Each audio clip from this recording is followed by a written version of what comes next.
Hello, everyone. Welcome to the seventh session on this year's Iustoria. And I have the honor to preside over the session and would like to use the opportunity to once again thank the kind organizers for having you all here once again in Belgrade. The seventh session is dedicated to legal transplants in criminal and procedural law. And we have so far confirmed 3 presentators, and they have a little bit more time than intended, so that they have about 20 minutes each of them. We will start from Poland with a very, very interesting topic, which is also currently in, I will talk about that later when I have some questions already.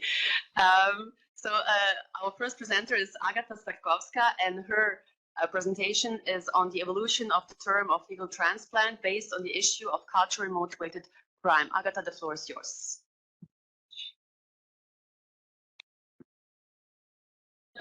Okay, it works like that? Okay, thank you so much. So at the beginning, I would like to thank you for the possibility to be here again. 1 year ago, I had a big pleasure to participate in the conference, also in person, so I'm very happy to come back.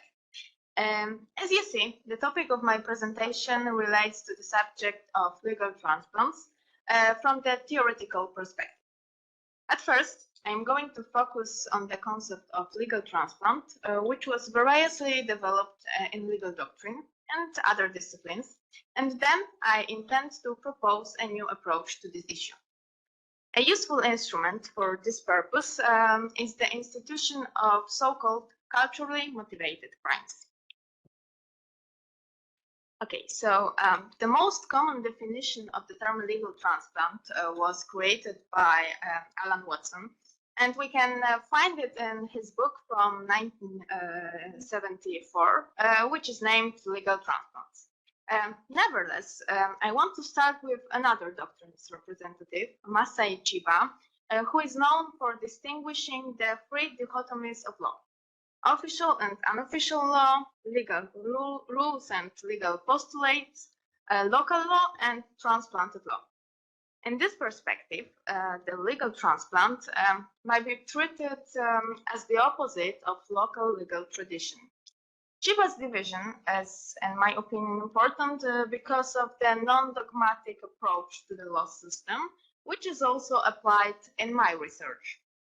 But coming back to Alan Watson, whose ideas were deeply analyzed at the first lecture of the conference, we should notice that he constructed the most intuitive definition of the legal transplant that relates to the positivistic view of law.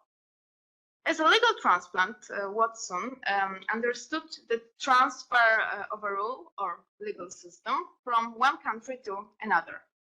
So you see that his way of understanding is undeniably connected with a simple legislative technique. Slightly more broad view was characteristic for Pierre Legrand, who also dealt with legal transplants in his scientific career. He represents current that is referred to as a culturalism. He believed that the rules of law stated in one country by certain words, expressions, don't constitute the same rules in another country.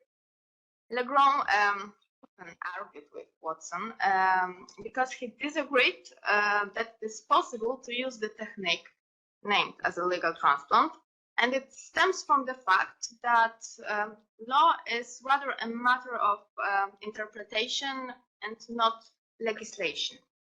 For the sake of order, I would also like to point at Jonathan Miller, who created the most common typology of legal transplants, which is visibly white, but however, it doesn't take into account the approach I am about to mention.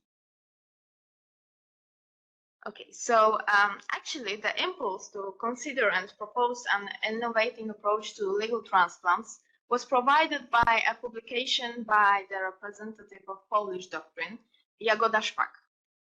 She indicated in this article, as you see on the presentation, that if law is understood as an expression of culture in the sense of values, shared traditions, or opinions, A transplantation of law will only be able to occur if it proves to be compatible with these aspects of culture in the recipient state's environment, or if it transforms them in accordance with the cultural assumptions of the transplanted law. First of all, the attention is drawn by the way of understanding the law in general, because instead of defining it in a positivistic perspective as a set of regulations, the author gave a non-dogmatic proposal which provides that the law is strongly connected with the axiology of the environment in which it was created and then applied. In this perspective, a potential change in the legal system doesn't just imply a modification on the basis of the existing regulations, but also involves a change at the core of these regulations. And consequently, the legal transplant doesn't occur under statute law, but it means the adoption and implementation of new values come from the different system. In this article, Jagoda Szpak suggested that as a part of the issue of legal transplant, we can reflect on the judgments of the courts. In particular, she indicated the German courts' judgments, which are based on Sharia. It means law based on the Quran. It relates mostly to the cases of citizens of the European Union of the Muslim faith. I decided to be inspired by this concept and to develop it using the indicated example of culturally motivated crimes. But in the contrary to the above-mentioned suggestion, I chose not German judgments, but Polish ones. Okay, so as I planned, now I turn to an explanation of the concept of culturally motivated crime. Looking historically, the genesis of this category of crime is located in the science of the United States, where in the 80s, the Americans began to distinguish the so-called cultural defense. The term refers to the traditional mechanism in Anglo-Saxon criminal law for excluding or mitigating criminal liability. Cultural defense is based on the assumption that a person socialized in another culture who normally lives according to the norms of his or her home culture should not be held fully responsible for acts that violate official legal norms if they are in accordance with the precepts of his or her culture. The European pioneer of the definition of cultural crime is identified as Frank Bovenkerk, who claimed that it is cultural customs deemed illegal by the norms of state law. Another common definition is the definition given by Győri and Van Broek, according to which the culturally motivated crime is an act committed by a member of a cultural minority that constitutes a crime in the legal system of the dominant culture.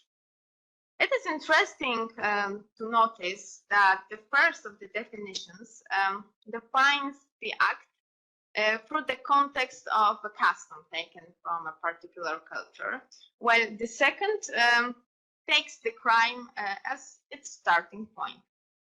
Attention is also drawn to the apparent expansion of the second proposal and the clear indication of the dominance of the legal system over the system of norms followed by the representatives of the subculture. In fact, culturally motivated crimes as an issue relates to a situation of so-called cultural conflict. We are dealing with them when a person who is governed by the legal system functioning in a given country is at the same time a representative of a group, religious group, ethnic group, whatever, which follows principles that are in conflict with the legal order. The ideal example is the one pointed, for instance, earlier by Jagoda Szpak when I was talking about judgments of German courts. But as I indicated earlier, I will use an example from Polish jurisprudence to illustrate the issue of culturally motivated crimes. In one judgment by a Polish court concerning a sexual offense committed by a representative of a Muslim religion, it was pointed out in the justification that the fact of belonging to a particular religious group mitigates the harmfulness of the act committed by the offender. In a slightly funny way, actually, we can point to the part of the justification shown on the slide in which the court pointed out as a mitigating circumstance the fact that the offender's mother consented to the offending behavior. It is undeniably worth considering if this way of justifying the offender's behavior could be acceptable or even reasonable. In my opinion, personally, of course not, but I leave you with this issue to discuss maybe later. But moving on to the conclusion. What is the connection between the transplantation of law and the described category of crimes? This is actually clear from the earlier considerations, I think, but it will be helpful in answering this question to use the concept of legal acculturation created by Jane Powell.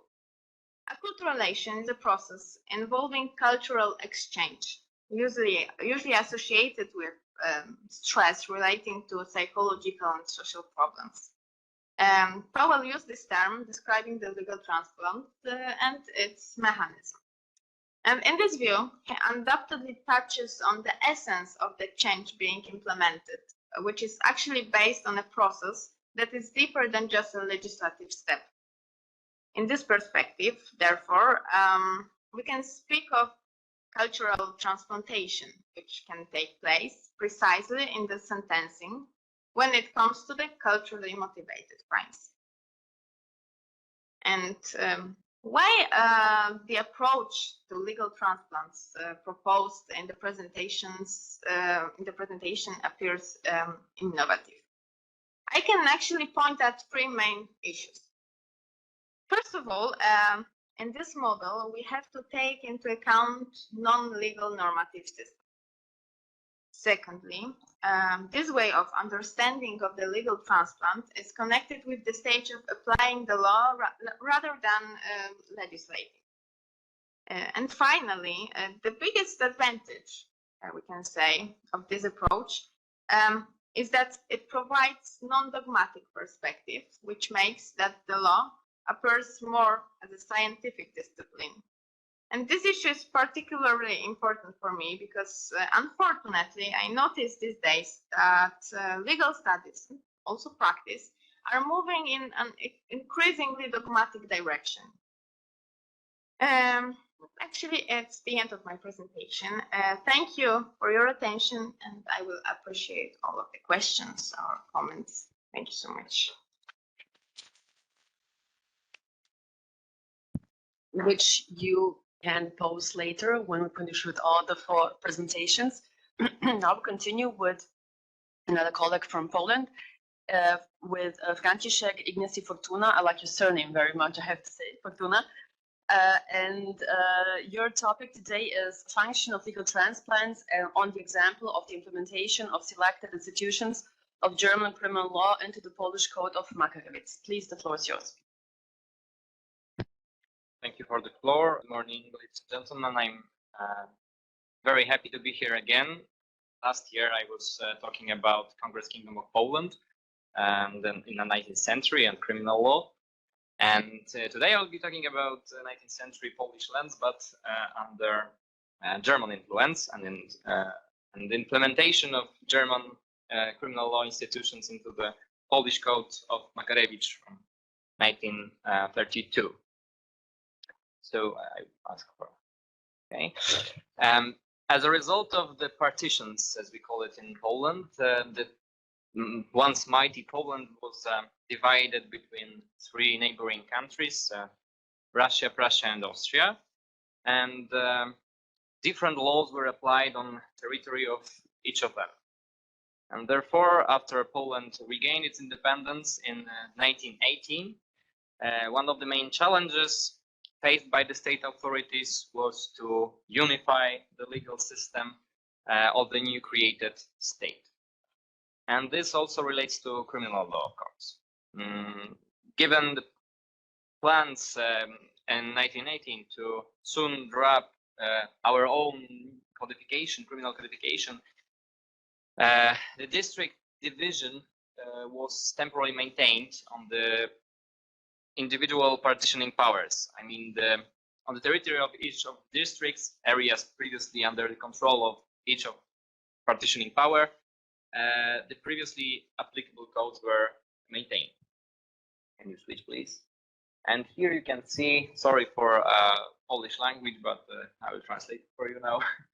We have actually four parts, four divisions, because the one on the northwest was under German control.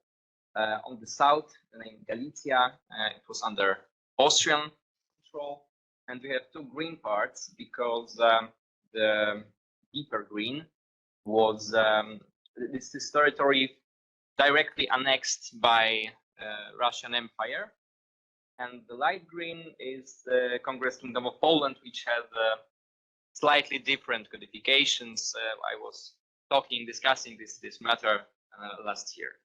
So in 1918, Poland had actually four different legal systems, and there was an interesting issue to combine them into something new. So this issue should be analyzed from the perspective of the concept of legal transplants. Some elements of those foreign laws, legal systems were applied in the process of creating new codifications. In the case of the criminal law of the Second Republic of Poland and the German influence, the phenomenon of legal transplantation had three forms. So first one was legal transplant in the form of direct application of a foreign code on the territory of the Republic of Poland. Of course, the part of this territory, as I already mentioned, before the Polish Makarewicz Code from 1932 was created. Second one was use of some German laws after the introduction of Makarewicz Code. So they were still in force after the introduction.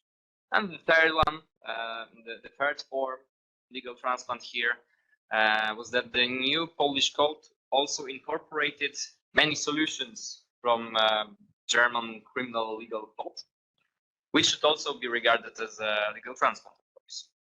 Now I have to ask for, the previous one.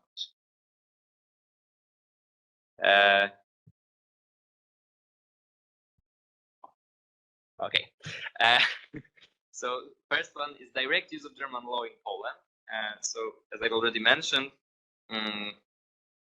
on the territories which formerly belonged to the German Empire, the Pan-German Code of 1871 was applied. Some of its provisions were amended in 1923, whilst the rest of the code remained in force directly. For example, until the Polish Penal Code of 1932 was introduced, the famous paragraph 175 was prohibiting sexual relations between men and between men and animals. This was in one paragraph, actually. Okay, now the next slide, please. This is actually interesting part, that the use of selected institutions of German law together with the Polish code was regarded two paragraphs. And the next slide, we see those paragraphs. Yes. Despite the entry of the Makarewicz Code, not all provisions of partitioned criminal codes had lost their force, as I've already mentioned. So, according to Article 2 of the Decree of the President of the Republic of Poland of 11th July 1932, the following provisions of the German Criminal Code remained in force. And we have here unauthorized fishing in German coastal waters by foreigners, and the sailors escaped from the ship together with the toll. And the first one is actually interesting because they never changed the word German, Polish. but of course everyone knew that it should be regarded to Polish coastal waters. And of course, the choice of these two paragraphs is directly connected to the fact that the Polish coastal waters were previously owned by German Empire, Gdańsk and the neighboring area. Okay, the next one, please. And now I think the most interesting part, so legal transplants of German criminal law institutions into the Polish Code of Makarewicz. And just to be clear, I don't mean German criminal law as of only in the penal code from 1871. I mean the whole German code. So I'll be referring to the codes and to the projects and the judiciary and so on and so forth. Next one, please. Many transplants were discussed by the Codification Commission, Makarewicz, but ultimately only some of them were actually included in the final version of Makarewicz Code. So they were discussing the punishment of imprisonment in a fortress. That's actually a very interesting issue. I based my research on the protocols of this commission. So they were discussing the introduction of this separate type of fortress punishment. And this punishment following the model of the German code was a special type of imprisonment, like custodia honesta, provided for so-called non-honor related crimes. As part of the speech introducing the issue to the discussion, Makarewicz pointed out that there is no reason to include this type of punishment in Polish law, as it is considered a privileged punitive measure and is usually abandoned in more recent legislation. At the same time, he advocated that taking into account what he called the disgraceful motives of the perpetrator's actions as part of additional punishment. As he stated, disgrace should be determined neither by the type of crime nor the type of punishment. It was like a modern change, so they didn't include this kind of punishment. Pass on the next slide. And we can see here that in German criminal code, there were 4 types of imprisonment. Of course, arrest. And in German code, there were the 3 types: tough imprisonment, like rough imprisonment, and imprisonment in a fortress. And Makarewicz decided that he was actually advocating for refusing to include the tough imprisonment and imprisonment in a fortress. Okay, the next one, please. Now we have implementation of transplants with some modifications. So they were discussing this famous paragraph 175 regarding homosexual relations, and they changed it in a way that in Makarewicz Code, penalties for homosexuality between men were abolished, but it maintained the criminalization of homosexual prostitution. So they slightly modified the German idea.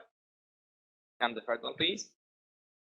And they actually implemented some institutions, some ideas directly. Of course, these are all the examples, but I think this one is rather interesting, especially that in the protocols they directly underline this is direct transplant. They didn't use the word transplant. They used the word I don't know how to translate it in English. It's like inserted to the Polish code from the German one. So it's rather almost the same.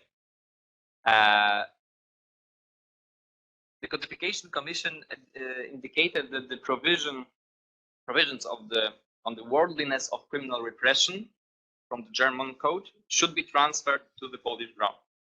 Section 4 of the German Criminal Code of 1871, as well as later German drafts, indicated that offenses committed against the state offices, or state officials were subject to worldwide prosecution regardless of the nationality of the perpetrator.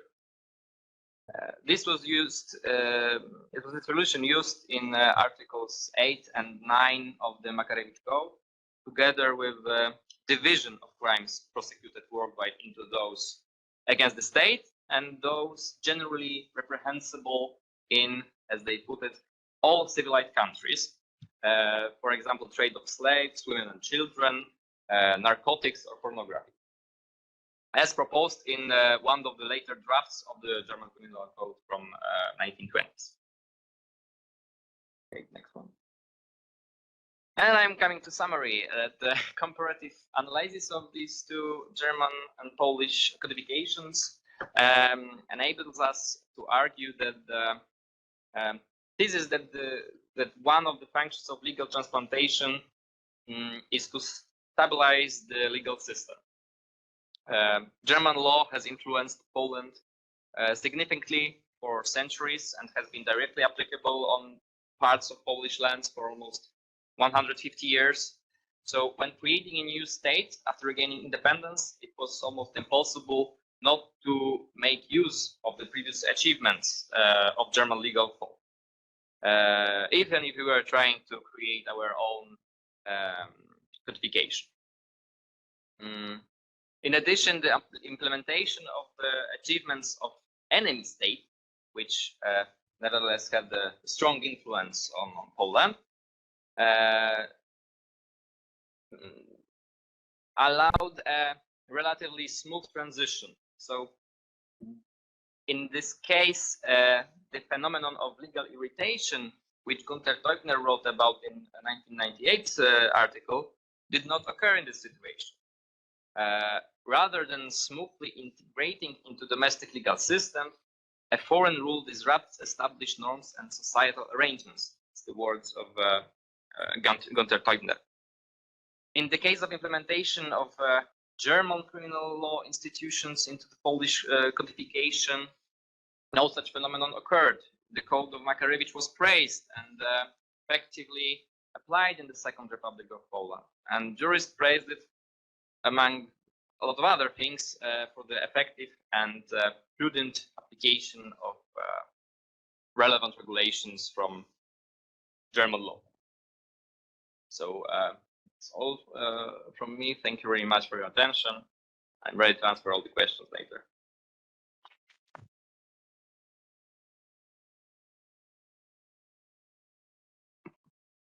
Thank you. Thank you very much, Franciszek. And we have our third presenter for today online for this session. It's Anett Győri from Hungary, and her topic is revival of Hungarian procedural traditions, the divided structure of litigation 100 years ago and now. So welcome to you. Let me to introduce myself. I'm Anett Győri, a law student at the Faculty of Law and Political Science of the University of Szeged. I started my studies at the university on the 1 September 2021, and I'm a full-time student. I started my professional scientific and research activities among the academic students of the Department of European Legal History. I also became a member of the academic student circles organized by the Department of Hungarian Legal History, the Institute of Civil Sciences, the Institute of Criminal Sciences, and the Institute of Public Law. And I have also participated in study trips abroad. For example, I gave a lecture on some elements of the Hungarian historical constitution at the Constitutional Court in Vienna, and I have also given a lecture at the UN headquarters in Vienna. First of all, I am grateful for the opportunity to speak at the conference, and please forgive me for not being able to stay until the end of the session. So if I have time, I will start a discussion question at the end of my presentation. Please turn the page. Okay. First of all, raising the Hungarian legal system out of chaos on the occasion of the third centenary of these regulations. I commemorated that last year's conference is the Warsaw restoration of the permanent courts established in 1723 during the 19th century reforms and the reform of civil legislation and the present framework of the law of procedure. The main topic of this thesis is the reform and codification history of civil legislation as a consequence of the October Diploma in 1860, transposing European models.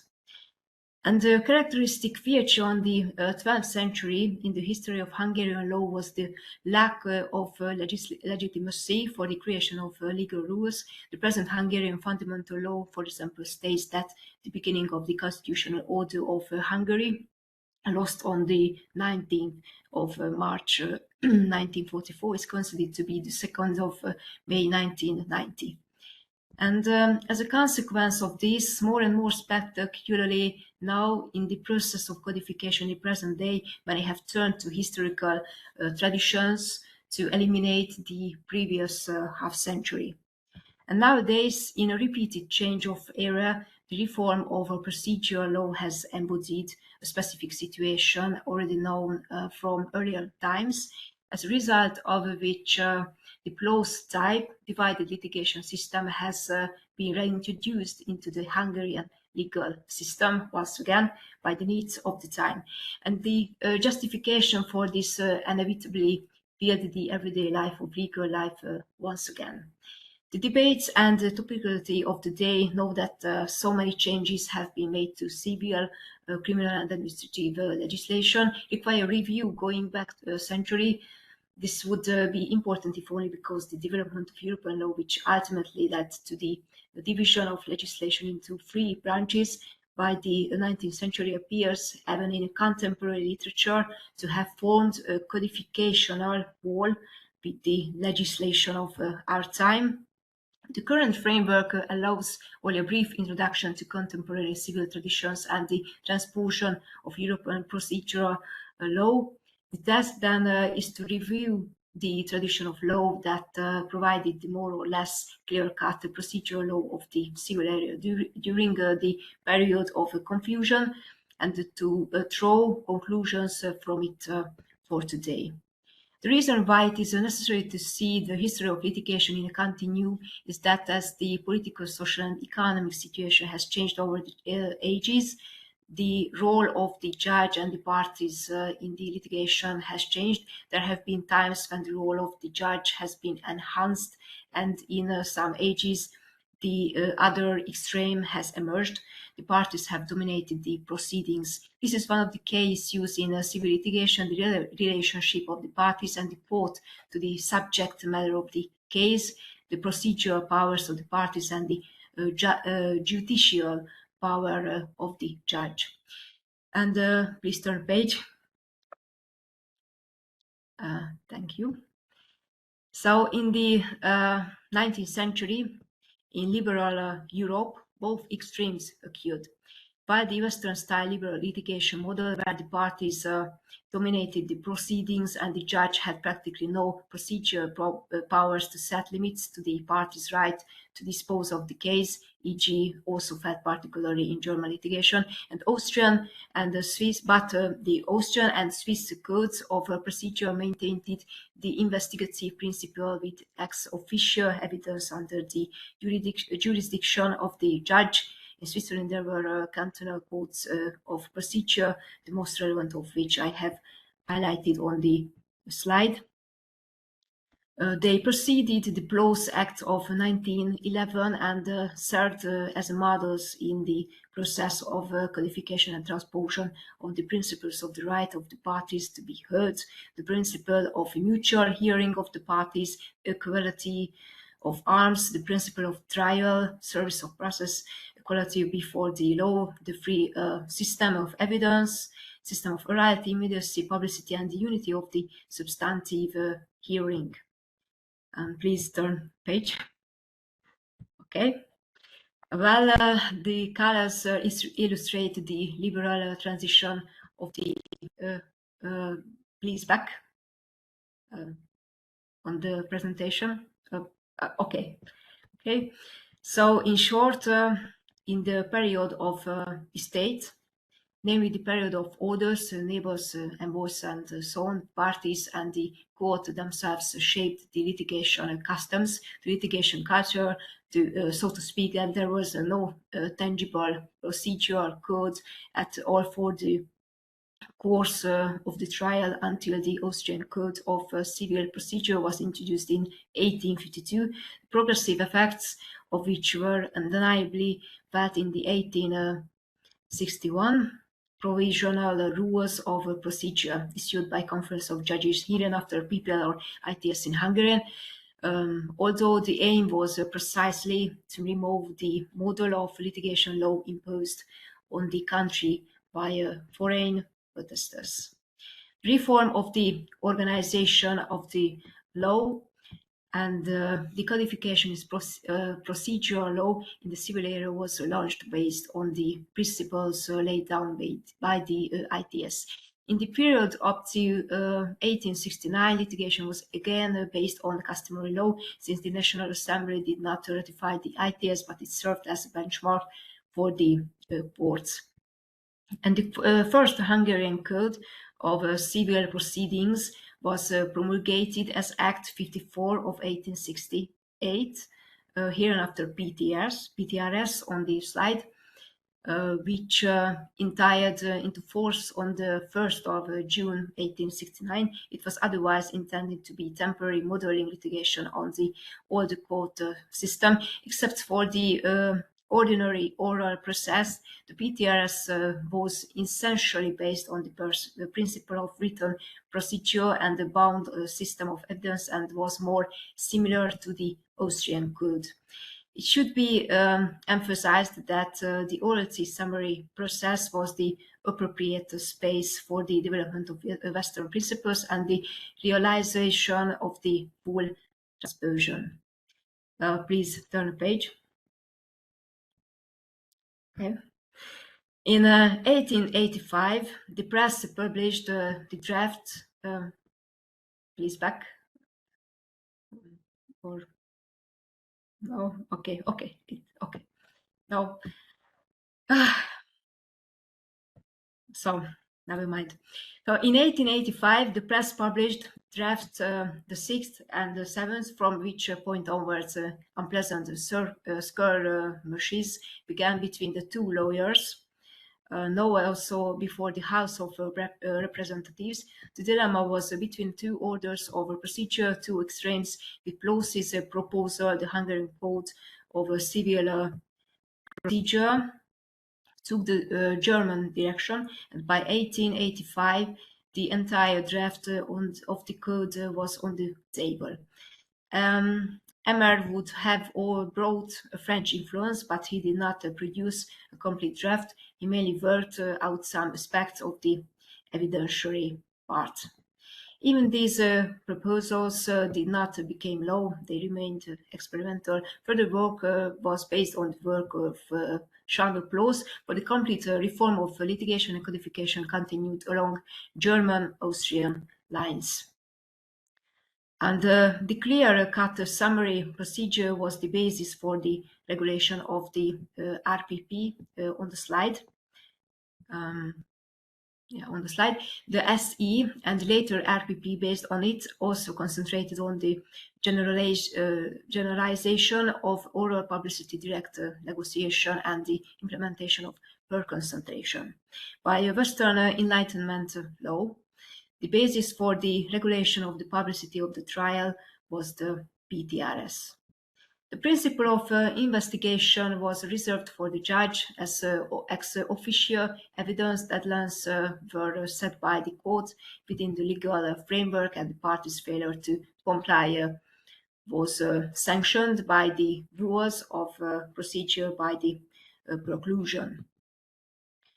The beneficial effect of the Osztagy's civil procedure of 1895 was to strike a reasonable balance with the parties' right to dispose.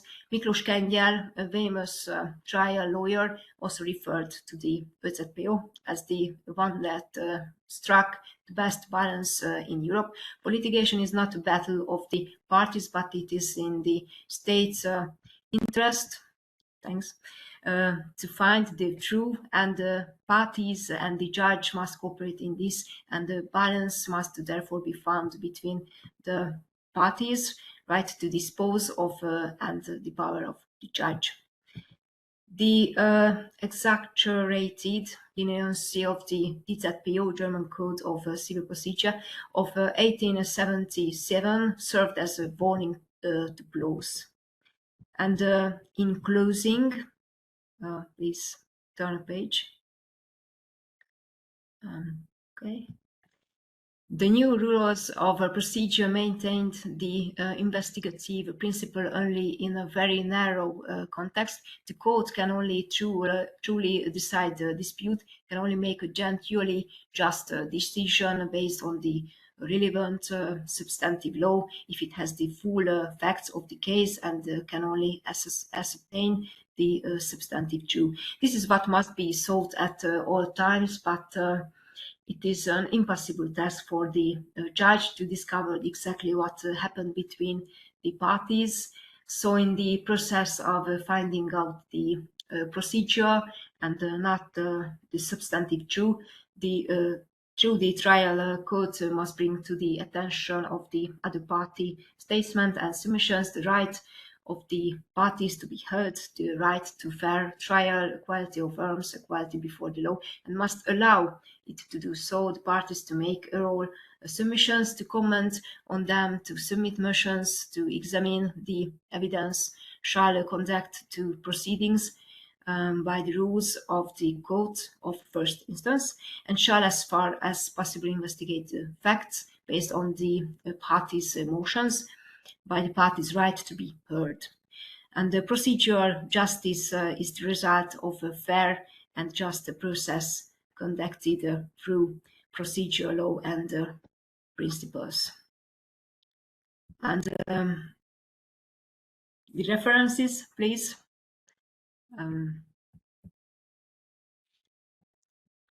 That's it. The presentation is okay.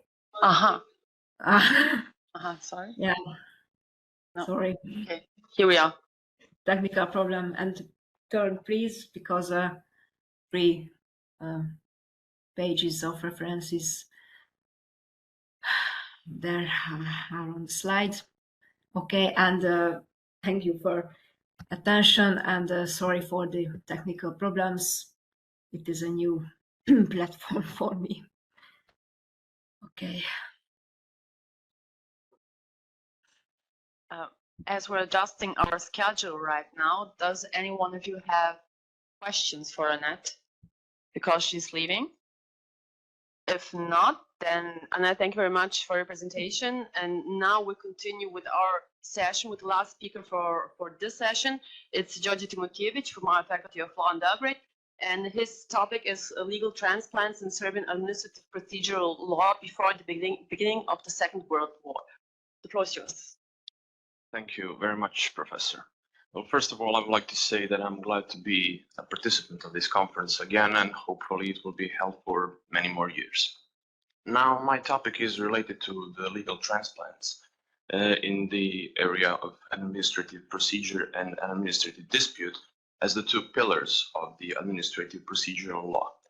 And administrative procedure and administrative dispute in Serbia developed mainly under the influence of Austrian and French law, as Serbia was one of the most advanced countries in Europe when it came to the development of the legal sources of administrative law in general. Now, when it comes to the administrative procedure, it is noticeable that it was greatly influenced by the Austrian law, by the Austrian legal system.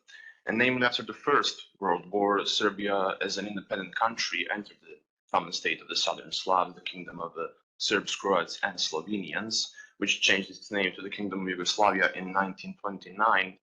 And considering the great political and legal influence of the Austro-Hungarian monarchy, whose legal system informed a part of the law in some areas of the common South Slavic state, it is not unusual that the first law on general administrative procedure in Yugoslavia was adopted very soon after the Austrian law on general administrative procedure and was largely modeled after it.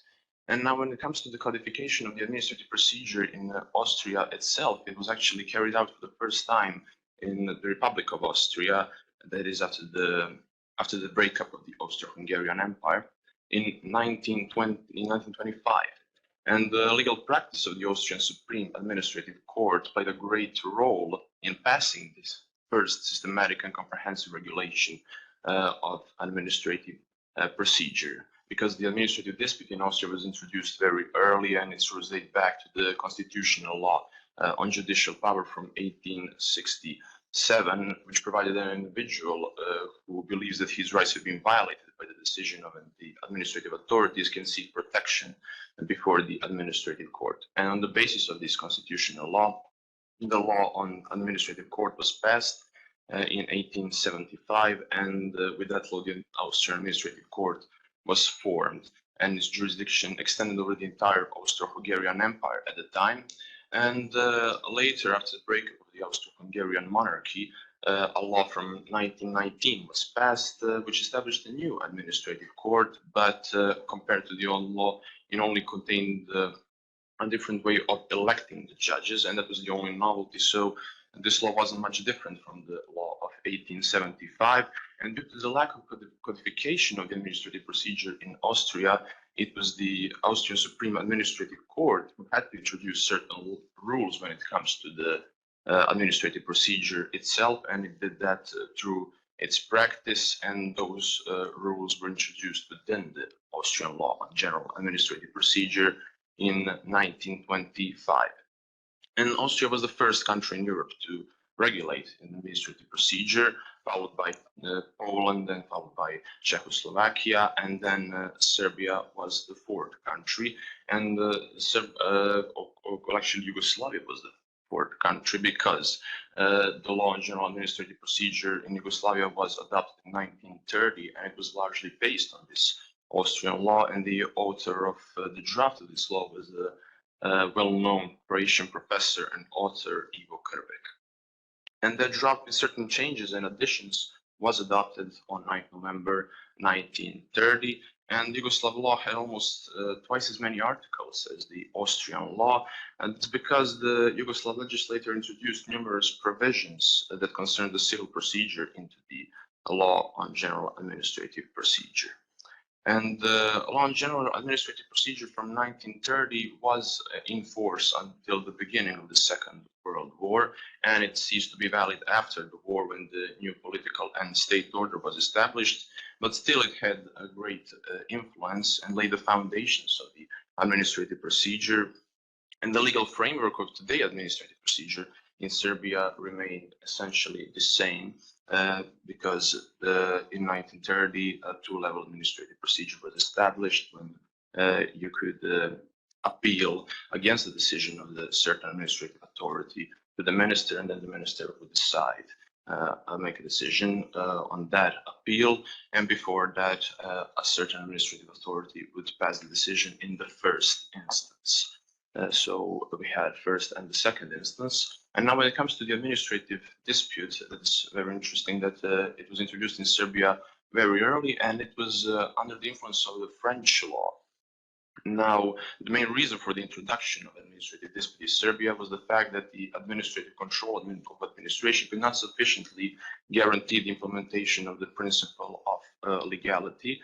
And Serbia has a long tradition in the development of administrative disputes, and at the very beginning, administrative disputes was related to the position and role of its state council. And now the French system, which Serbian system was modeled after, was the result of the long and slow evolution of the special judicial control administration, and it began during the French Revolution. And now the State Council in France acted as the Supreme Administrative Court, and it also existed before the French Revolution under the name King's Council. And the State Council that can be compared to today's council was created during Napoleon's time by the Constitution of 1799. And at the time, council's role was to prepare draft laws and regulations that consider public administration. And this type of council still wasn't a true administrative court, but it was rather an advisory body when it comes to the matters that were in relation to the state's administration. And the organizational structure of this council became more complex over time, and this institution profiled itself as the supreme administrative court, which in certain cases also decided in second or even the first instance, but it kept its advisory functions. Now, when it comes to the Serbian State Council, it was established very early on during the first Serbian uprising, and back then it exercised supreme legislative, administrative, and judicial power. But with the Sretanja Constitution of 1835, the State Council acted as a body that had a legislative and administrative power together with the Prince, and in one department performed judicial functions in the third and last degree. But this constitution was short-lived, so this role of the State Council was also short-lived itself, and instead the council quickly became an organ that was completely subordinate to the Prince. And the Constitution of 1838 has improved the council's position because it granted permanency to all its members, and this permanency was reflected in the fact that the members could be replaced only with the consent of the court and on condition that they were found to have worked illegally and against the interests of the state. And therefore, Serbian law introduced a deviation from the French system, because in France, the members of the State Council didn't enjoy permanency or weren't granted this permanency, and could be replaced at any time by the council's decree. Now, the period of the Constitution defenders from 1842 to 1858, so the competences of the council broadened, and the council exercised supervision over the work of ministers, but it also started deciding on appeals against ministerial decision, which was a great improvement of the position of the council, and the Serbian law started being independent from the French model. And now the Constitution of 1869 was very important. It represented a turning point when it came to the administrative dispute, because the legislative power was transferred to the National Assembly, and the Council of State, or the State Council, became an administrative body. It wasn't a legislative body anymore, and the concept of the administrative dispute was truly introduced. It was based on the French administrative dispute, also known as contentieux administratif. And this constitution is perhaps of greatest importance for the administrative dispute, because it was the first time that a specialized administrative court was introduced in Serbia in the true sense of the word. And therefore, Serbia was the first country of the future Yugoslavia to formally introduce an administrative dispute, and it was the definition of the administrative dispute, or actually the role of the council, was to consider and resolve appeals against ministerial decision in disputed administrative matters, as well to resolve the conflicts between administrative authorities. And in order to actually precise these constitutional provisions, two laws were adopted, one of which played a great role in the further development of the judicial control of administration itself. That was the law on the State Council and Rules of Order, the State Council Act, which was adopted in 1870. And this act defined an administrative dispute as a dispute between a private person and an administrative authority, which exists when the right of a private party is violated by an unlawful order or decision of an administrative authority. And the administrative dispute is still essentially understood in the same way in Serbia today, and it is considered to be a dispute about the legality of the final administrative act that's conducted between the plaintiff and the defendant, who's usually a public administrative body, and the plaintiff is usually a private party. Now, the act gave the State Council the right to finally resolve administrative dispute, and thus the council became a true administrative court. And this act also provided that the administrative dispute can be initiated only after the appellant has submitted an appeal to the minister. And these provisions are essentially the same as the relevant provisions of today's law on administrative disputes of Serbia, which signifies how this law was pretty advanced for its time. And the difference between today's regulations and the 1870 Act is the possibility of filing a lawsuit against the silence of the administration. Now, when it comes to the further constitutions, the Constitution of 1901 didn't have anything much to add, except that it expanded the duties of the state council, but the council became competent to decide on appeals against decrees that violated private rights, but by adopting these constitutional and legal regulations in the period before 1901, Serbia has established a very clear and detailed system of judicial control of the administration. And now we move to the creation of the unified state and the Vidovdan constitution, which was very important because it established a two-level administrative judiciary. And this was very hard because in the period of the creation of the new state, we had the different parts of the state where particular provincial legislation was still in force.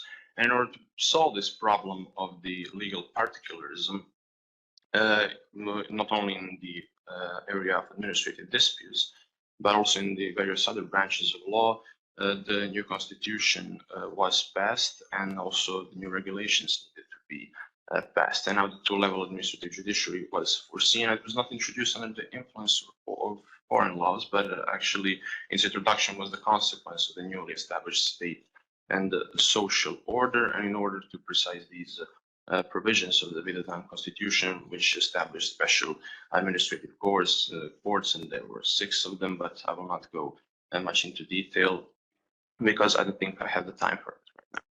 And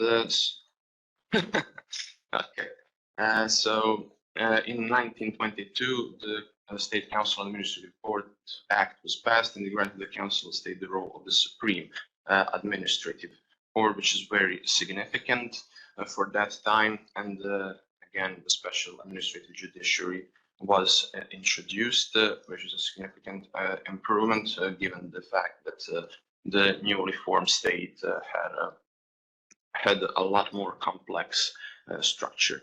Now, when it comes to the further laws and constitution from 1931, they didn't have much to add, and then essentially changed the organizational powers of the administrative court. And lastly, it can be concluded that the development of the administrative procedural law in Serbia began very early, and especially considering the fact that Serbia was the fourth country that codified the administrative procedure in Europe, as I have already said. And judicial control of administration also began to develop early, and the administrative judiciary already appeared in 1869, and the laws that were passed in 1870 specify the term administrative dispute in essentially the same way as it is defined by today's legislation. So these regulations lay the solid foundations and framework for further and successful development of the administrative judiciary, and also the practice of the State Council, consisted of numerous cases, had a great influence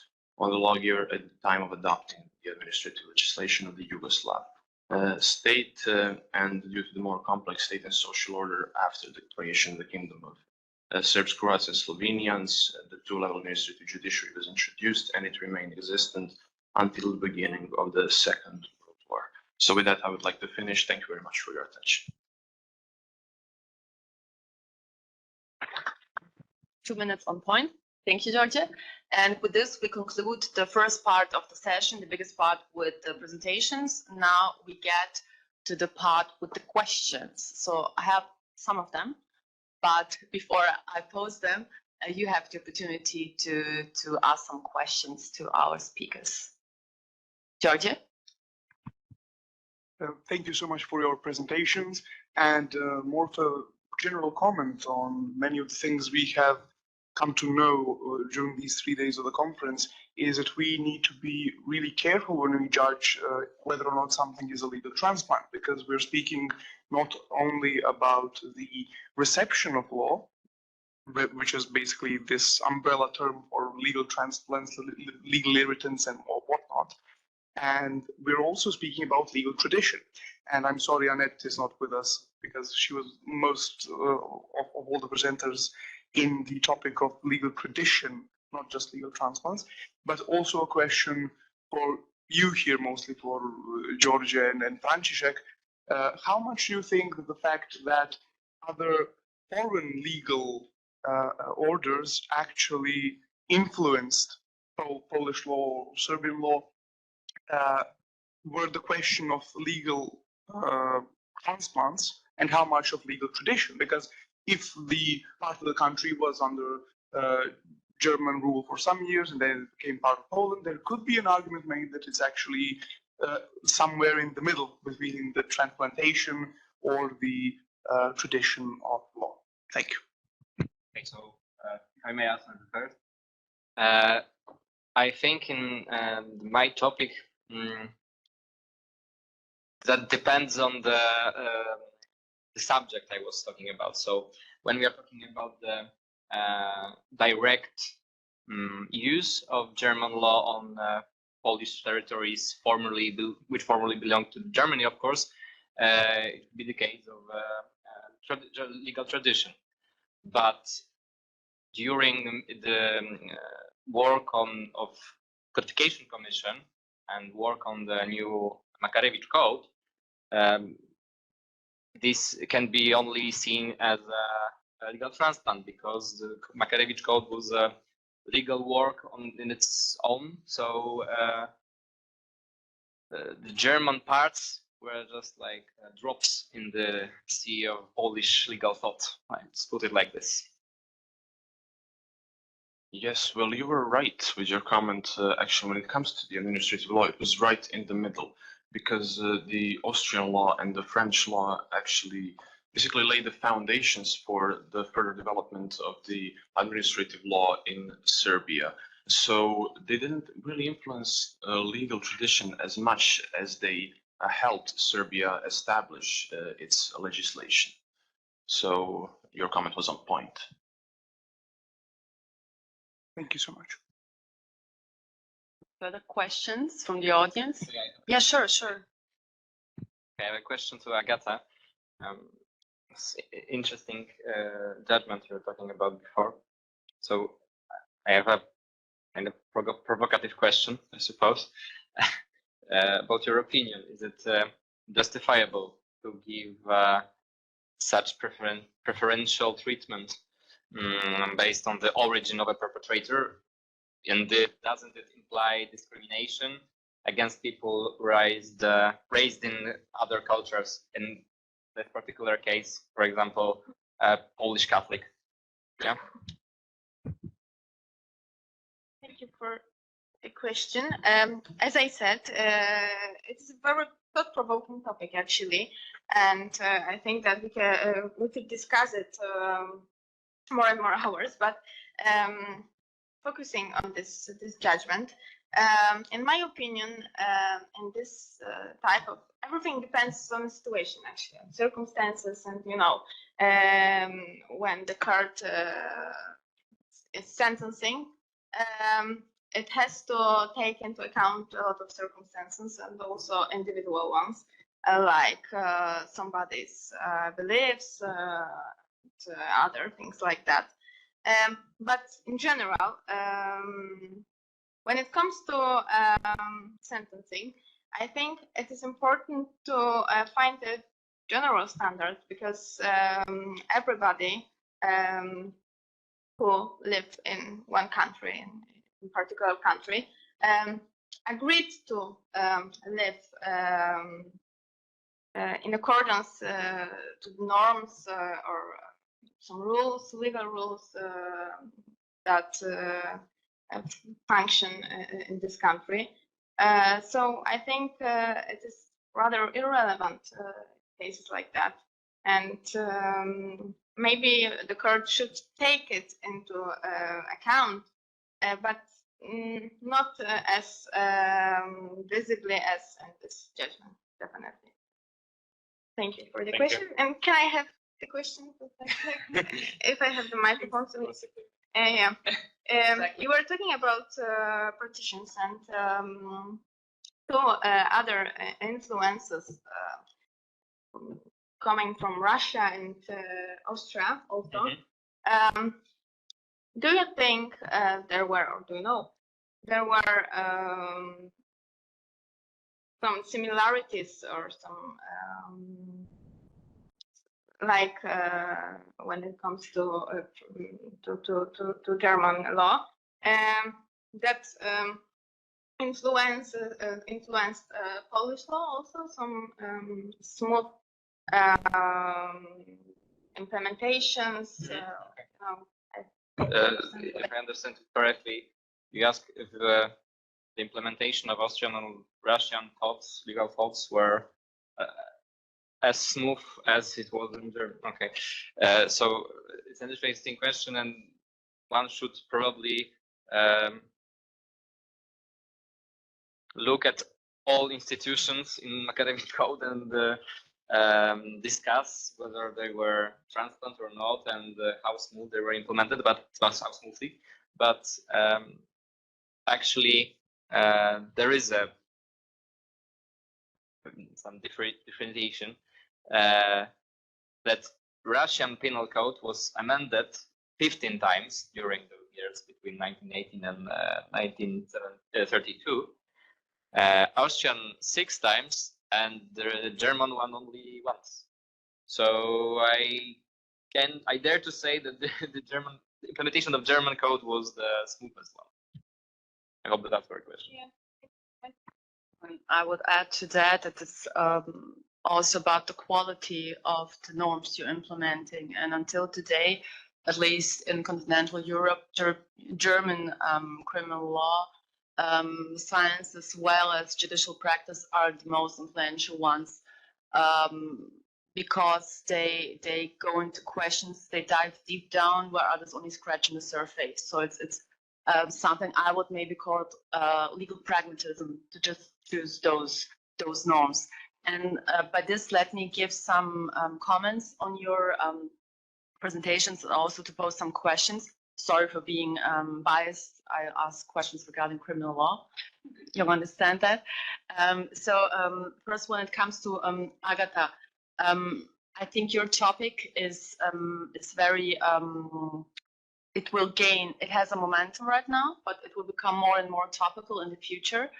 And when we make a parallel between your presentation, Franciszek, and yours, Agata, Franciszek spoke about something that is a usual development and is some kind of controlled through the working groups, which establish those new legal norms, and it affects the enactment of law.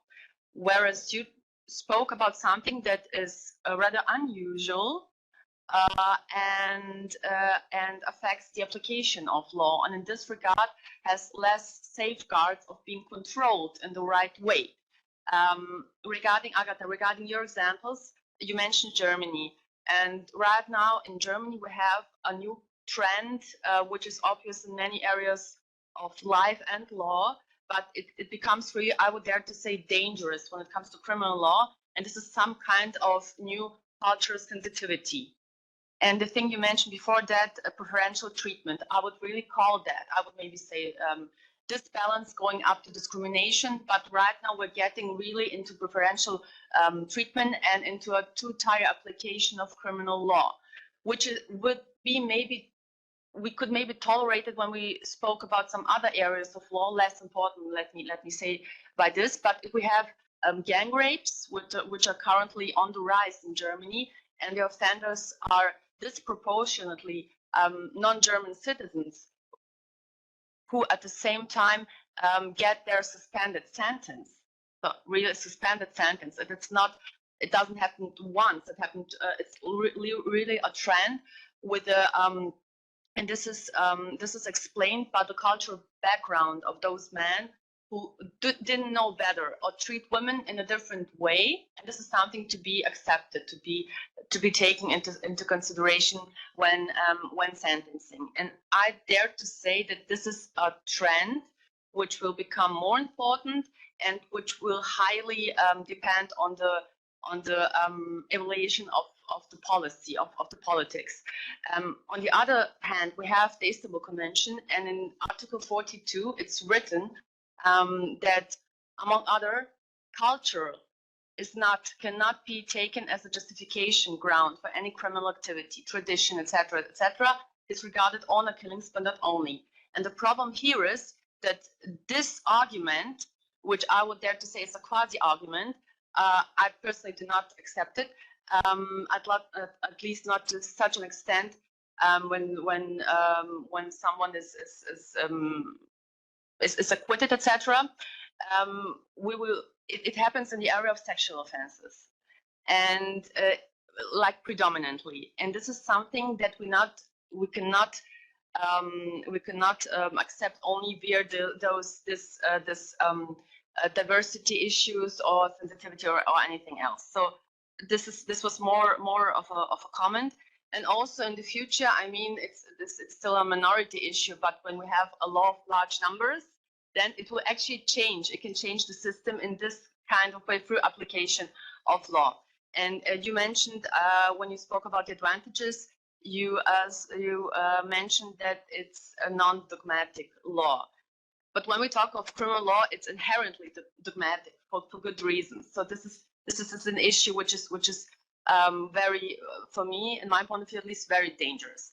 And regarding Franciszek, you mentioned Makarewicz and his code. Of course, you talk about that, and I found it interesting. We will make a parallel to the first session, or to the speech of Professor Avramovic, where he spoke about the education background of Alan Watson, but not only. It's also that Makarewicz, he studied in Halle and Berlin. So it's very important actually where you finish your studies, and this is something that it's interesting to see that legal transplants are also connected to this personal moment of the people. You mentioned also a stabilization of the legal system, and I already had in mind the destabilization of the country in political terms. So it's like interesting. You mentioned also the smooth transition, the smooth implementation of the Makarewicz Code. And my question would be, I have two questions. First one would be, what was the reaction of the legal practitioners, of the Polish legal practitioners, especially when those new solutions came from a hostile, basically, a country? And the second one is, you mentioned, you named the drops a few minutes ago. What were the proportions in the Makarewicz Code of the rejected, modified, and fully implemented elements from the German criminal code? And sorry for posing a long question. Thank you. Yeah, sure. So I'll start from the second one. Based on the protocols of Codification Commission, these were literally drops, both in case of rejected transplants and actually implemented, because they were very rarely referring to foreign laws. Makarewicz Code was in a few of its own, in its authors, was seen as something Polish, something our own. They were referring to it in such a way, and that was also the point of view of the judiciary and the practitioners in the 30s. So it's hard to say what the proportion was, because it was just like few examples. I've literally was trying to find the words German penal code, or words like numbers in 1871 in protocols to find such transplants. So it's hard to say. It was rather marginal. And the first question, answering first question, practitioners in all of those four districts were complaining about the lack of Polish codification, but mostly due to the patriotic patriotic needs, and it was a problem in cases between districts. Like, it was hard to decide which law should be used in a particular case, especially when it was regarding, for example, homosexual activity. But after the implementation of the Makarewicz Code, I didn't stumble upon any complaints about implementation of German thought, like legal thought. That didn't occur actually, and the Makarewicz Code was praised for for this. How do you did you put this before? Legal pragmatism. Yeah, that's actually a good word. And the comment on your comment, you said that because it was Makarewicz who told the rest of the commission that we were transferring the German legal code to Polish law, taking only some points. This pragmatism was, I think, in the words of, maybe he put this differently, but I think he was talking about something similar to you. So, thank you very much. And what is the situation with today's Polish penal code? I mean, actually, we had the different penal code during the communist times after World War II, and now we have completely new code. So some of the institutions were, of course, preserved, but I didn't. I wasn't trying to compare the German penal code from 1871 to our current penal code, because like more than 100 years later. So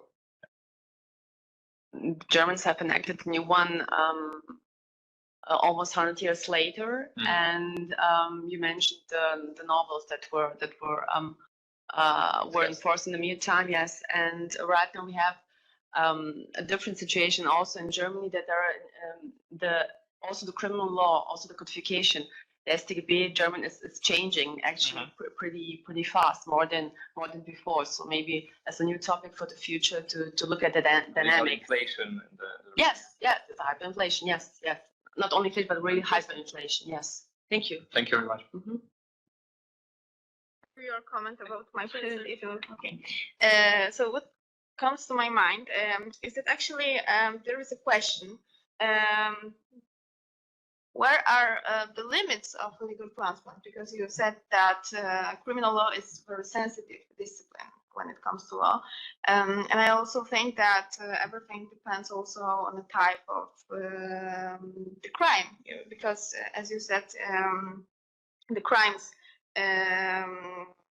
which are connected with sexual offenses and something like that are more sensitive, as I said. So we have to take into account more circumstances, more factors, rather than in other situations.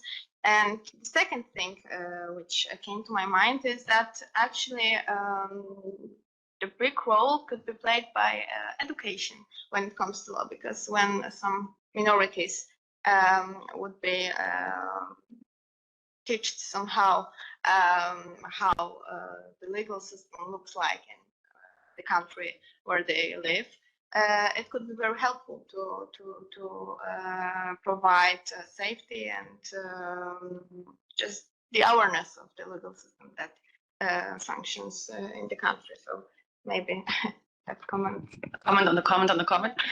No, you're very optimistic, because you said that those people agree on the norms that are enforced in the respective country. And my question would be, but what if they do not agree? It's a hard question, actually, because there are a lot of reasons why people decide to live in country. From time to time, it's a decision. From time to time, they have families, and they have to move with them. So everything depends on the situation, as I said. But actually, I think that there are some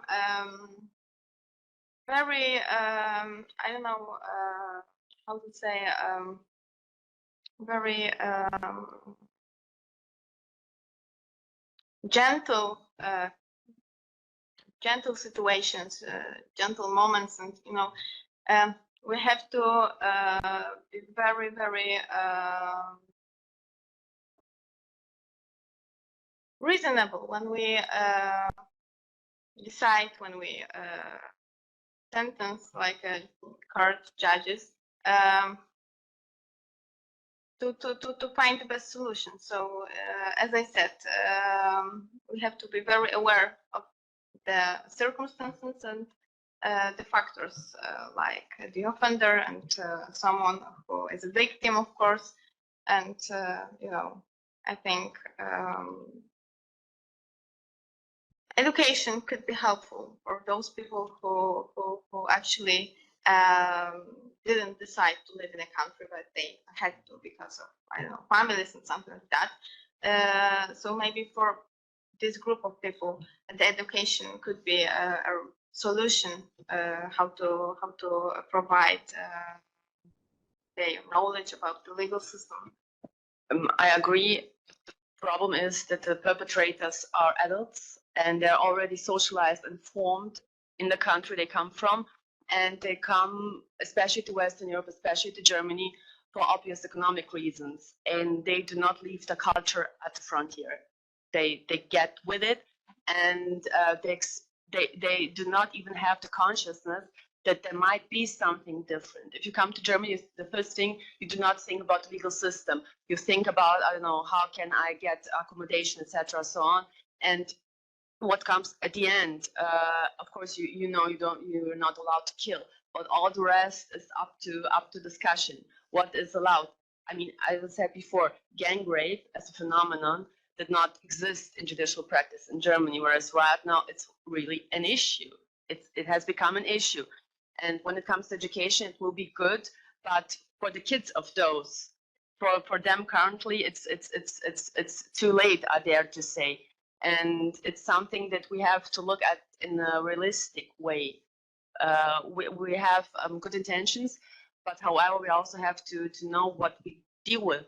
And there was an inquiry a few years ago in Germany when they asked particularly Muslim people, and for the vast majority of them, they spoke about the importance of the Grundgesetz, of the German Constitution, and of the Quran, or the Sharia in general. And the vast majority was, for them, it was a natural thing that the Sharia was the system they respected to the fullest. After that comes the German Constitution, the German Criminal Code, etc. So it's the point of priorities, or the rules they live up to. I mean, just to add that. And it's something really, I'm very sure about that. It's something that we will deal in the future much more than here right now. So culture will become a thing more than it's right now, even more and more. And I do not think that the legal system, despite the good provisions it has, maybe will not, I'm afraid that it will not be able to deal with that alone. By this, I also I would like to thank you all for your questions and the speakers for their presentations. I conclude this 7th session and say to have a small break right now. See you at the 8th session. Thank you.